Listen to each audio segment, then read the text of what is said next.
Bismillahirrahmanirrahim. Assalamu alaikum students. Hope you all are fine and taking my lectures. So students, आज हमारा lecture number 24 है chapter 8 का, जिसके अंदर हम रिएक्शंस ऑफ अल्कीन को डिस्कस कर रहे थे. So students, आज हम लास्ट रिएक्शन डिस्कस करेंगे which is ओजोनोलाइसिस.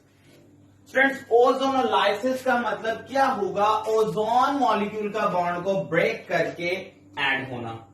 ठीक है. और ओजोन, यहां से अब एक ओजोन के बारे में थोड़ा सा डिस्कस कर लेते हैं. तो स्टूडेंट्स, ओजोन आपके पास एक highly unstable, highly reactive allotropic form है ऑक्सीजन की. अब यहां पर सवाल ये पैदा होता है कि ये रिएक्टिव क्यों है ओजोन. तो स्टूडेंट्स देखिए, ओजोन का अगर मैं स्ट्रक्चर बनाऊं O3, तो O3 स्टूडेंट्स ये देखें, ये 3 ऑक्सीजन के एटम्स मैंने आपके सामने ड्रा कर दिए. स्टूडेंट्स, एज यू नो, हमारे पास 2 लोन पेयर होते हैं ऑक्सीजन के ऊपर और उसके अलावा 2 बॉन्ड पेयर होते हैं. तो स्टूडेंट्स ये देखें, लाइक यहां पर ये बॉन्ड यूं कंप्लीट था, लेकिन एक और ऑक्सीजन का एटम क्या करेगा, इस लॉन पेयर को अपनी तरफ खींचेगा, जिसकी वजह से यूं बॉन्ड बनेगा. और अब आप देखें यहां से क्या होगा कि यहां पर इस ऑक्सीजन का एक लॉन पेयर वो तो डोनेट हो गया, यहां पर अब लेकिन 3 लॉन पेयर रह जाएंगे. ठीक है. इस तरह से देखें, ओजोन है आपके पास, एक तरफ इस ऑक्सीजन ने डबल बॉन्ड बनाया हुआ है, एक तरफ सिंगल बॉन्ड बनाया हुआ है, जबकि ऑक्सीजन एक वक्त में मैक्सिमम 2 बॉन्ड बनाता है, लेकिन इधर 3 बॉन्ड बनाए हैं, जिसकी वजह से स्टूडेंट्स इस ऑक्सीजन पे आ जाता है पॉजिटिव चार्ज, और जिसके पास एक एक्स्ट्रा लॉन पेयर मौजूद है, इसके ऊपर क्या आ जाएगा, नेगेटिव चार्ज. सो ये चार्जेस दोनों इसके ऊपर ही रहेंगे. अब जिस वजह से ये इंतहाई अनस्टेबल, इंतहाई रिएक्टिव एलोट्रोपिक फॉर्म बन जाती है ऑक्सीजन की. ऑक्सीजन जो है वो स्टेबल डाइएटॉमिक स्टेट में रहेगा, लेकिन इस टाइम ये ऑक्सीजन की ट्राइएटॉमिक स्टेट है, जिसकी वजह से ये बहुत ज्यादा अनस्टेबल है. और जब ये बॉन्ड ब्रेक होता है तो ये अपने अंदर से हीट को भी लिबरेट करता है, यानी कि इवॉल्व करता है. सो ओजोन जो है वो एक हाईली रिएक्टिव अनस्टेबल स्टेट है हमारे पास.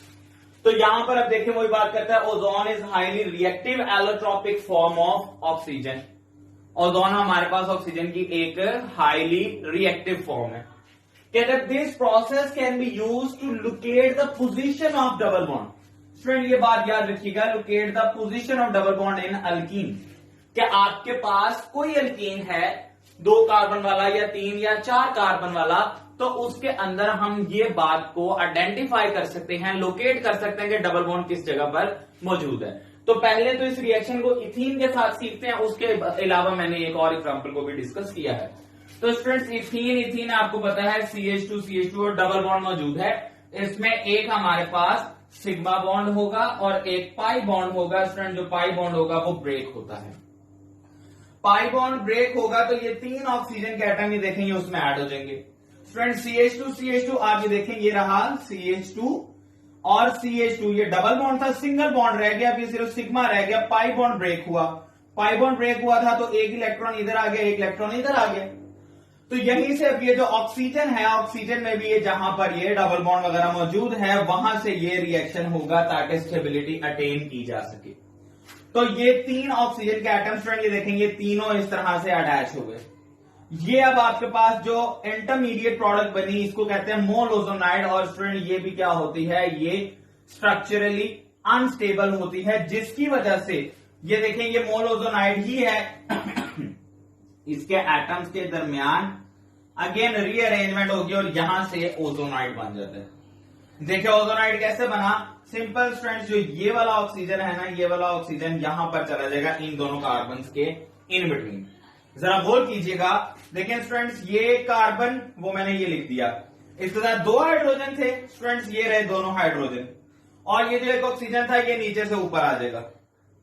ये कार्बन और कार्बन के दरमियान बॉन्ड ब्रेक हो जाएगा और ये ऑक्सीजन नीचे से ऊपर आ गया. अब अगेन ये वाला कार्बन है, इसके भी ये 2 हाइड्रोजन है. स्टूडेंट्स, ये देखें, दोनों हाइड्रोजन और ये लिखा हुआ वो वाला कार्बन. बाकी जो 2 ऑक्सीजन रह गए वो ये आ गए. तो इस तरह से देखें, हमने ओजोनॉइड को प्रिपेयर कर लिया. स्टूडेंट्स, ये ओजोनॉइड जो है ये खुद ब खुद रीअरेंज हो जाता है जब मोल ओजोनाइड बनता है, because molozonide is unstable form as compare to ozonide. अब जब ये ओजोनाइड बन गया, मजीद आगे इसकी हाइड्रोलिसिस करेंगे स्टूडेंट्स, वाटर ऐड करेंगे, तो यहां से फॉर्मेल्डिहाइड और hydrogen peroxide H2O2 by product बनेगा। अब ये फॉर्मेल्डिहाइड कैसे बनता है, ये देखिए बेसिकली यहां से बॉन्ड ब्रेक होगा। एक ये हमारे पास मॉलिक्यूल है, एक ये मॉलिक्यूल है, ठीक है स्टूडेंट्स। इसमें ऑक्सीजन ये वाला आप रहने थे, एक साइड ये और एक साइड ये, इस तरह से बॉन्ड्स में ब्रेक होना है।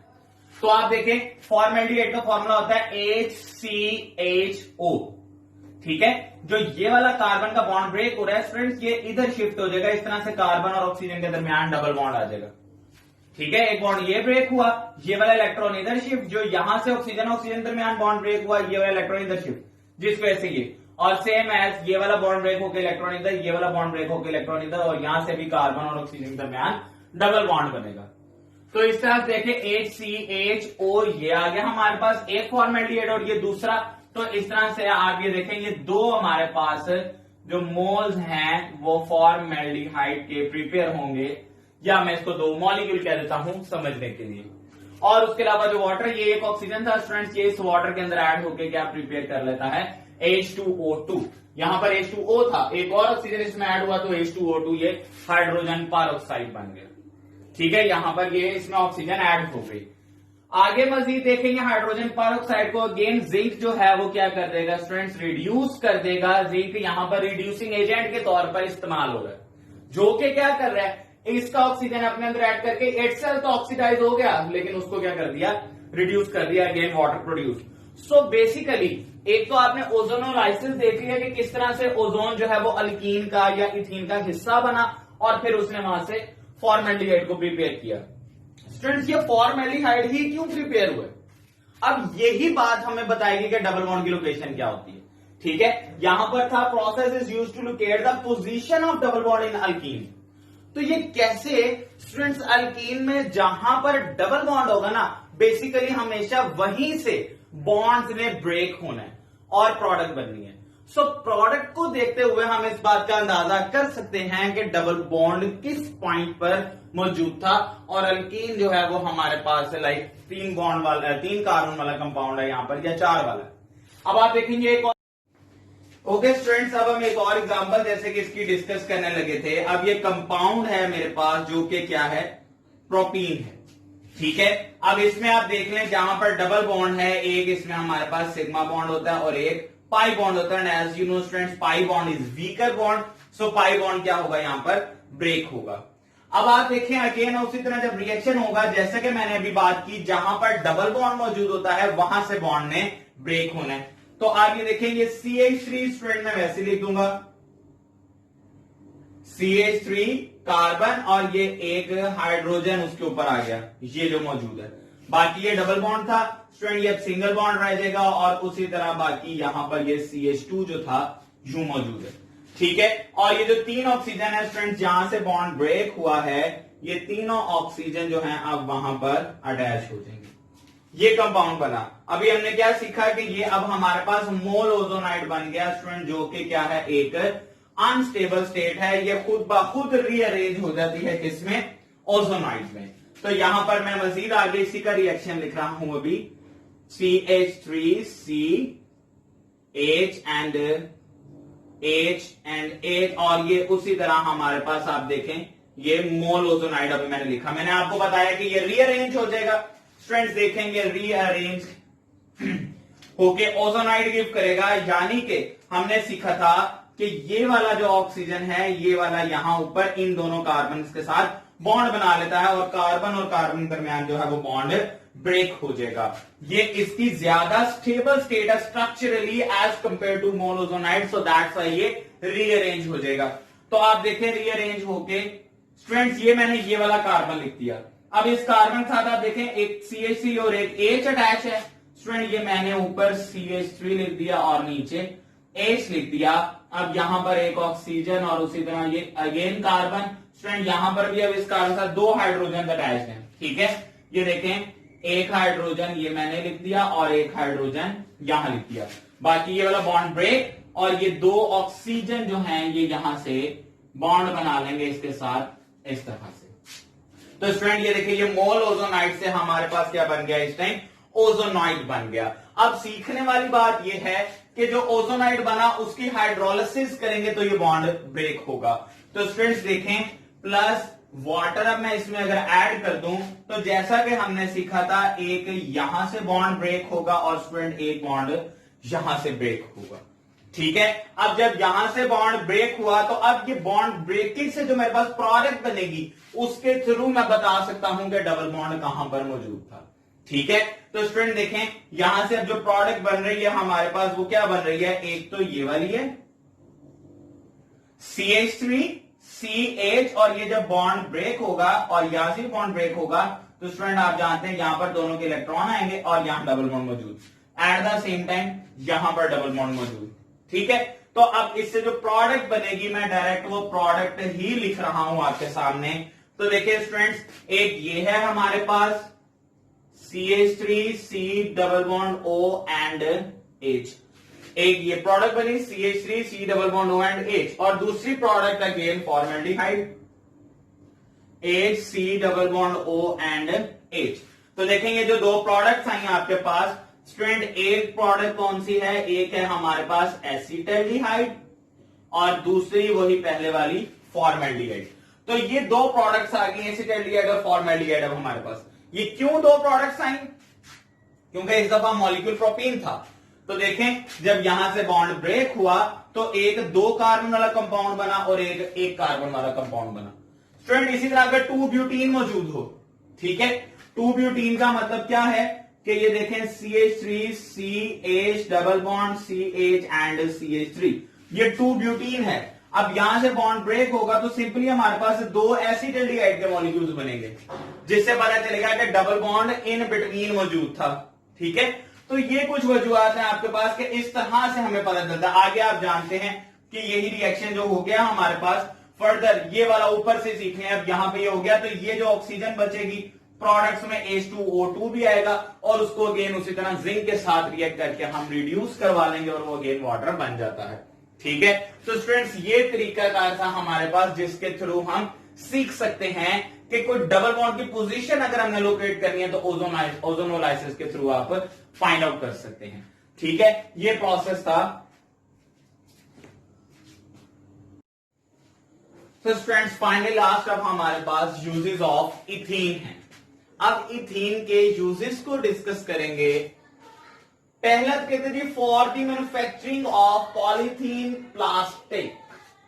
स्टूडेंट्स पॉलीथीन प्लास्टिक हमने पढ़ा था कि जो इथीन मोनोमर था उसकी पॉलीमराइजेशन की थी तो वहां से पॉलीथीन बन रहा था। प्लास्टिक बैग होते हैं आमतौर पर जो प्लास्टिक होते हैं, तो उसी की बात करते हैं। अब उससे आप मजीद आगे क्या बनाते हैं जी, टॉयज बनाते हैं, केबल्स बनाई जाती हैं, इंसुलेशन, बैग्स, बॉक्सेस, और इसके अलावा जो प्लास्टिक के यूटेंसिल्स वगैरह हो सकते हैं, बर्तन वगैरह हो सकते हैं, वो भी बनाए जाते हैं इससे।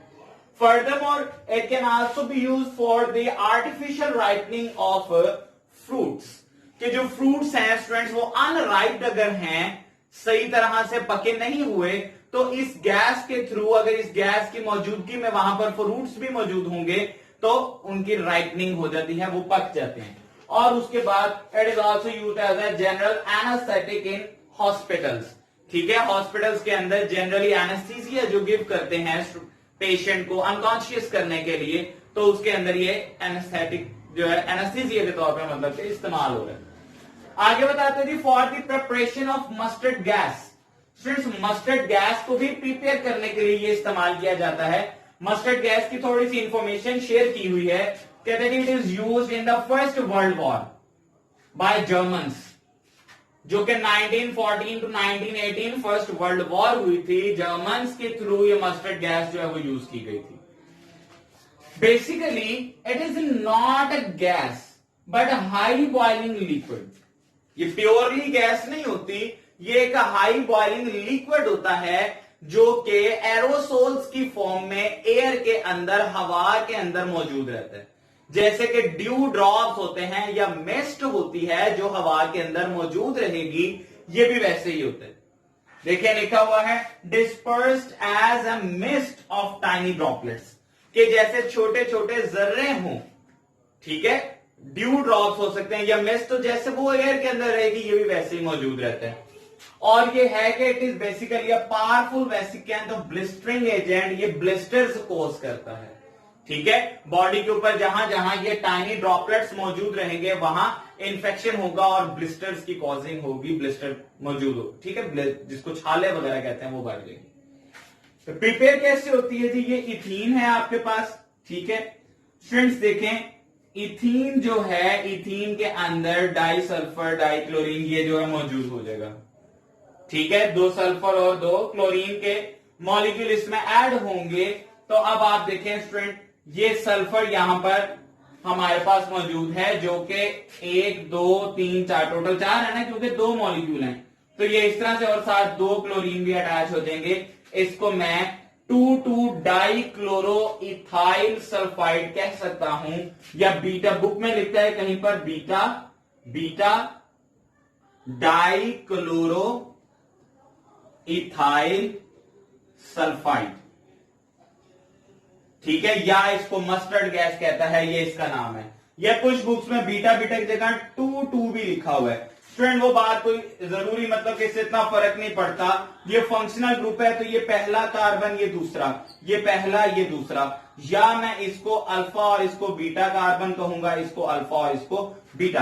तो आप देखें बीटा के साथ भी 2 क्लोरीन अटैच किए जा सकते हैं और 2,2 भी लिखा जा सकता है। So that's why beta dichloroethyl sulphide, ये 2,2 डाइक्लोरोइथाइल सल्फाइड इसका नाम हो सकता है। वैसे ये मस्टर्ड गैस है, इसको मस्टर्ड गैस का नाम भी इसलिए दिया गया कि इसकी जो ओडोर है, इसमें से जो स्मेल है, खुशबू है, वो कैसी है, मस्टर्ड की तरह की होती है। और furthermore it can also be used for the preparation of glycol, ethyl halide, ethyl alcohol और कुछ और भी कंपाउंड्स हैं। लाइक ये ग्लाइकोल का आपको पता है, ये एंटी फ्रीजिंग एजेंट के तौर पे आमतौर पे इस्तेमाल हो रहा होता है।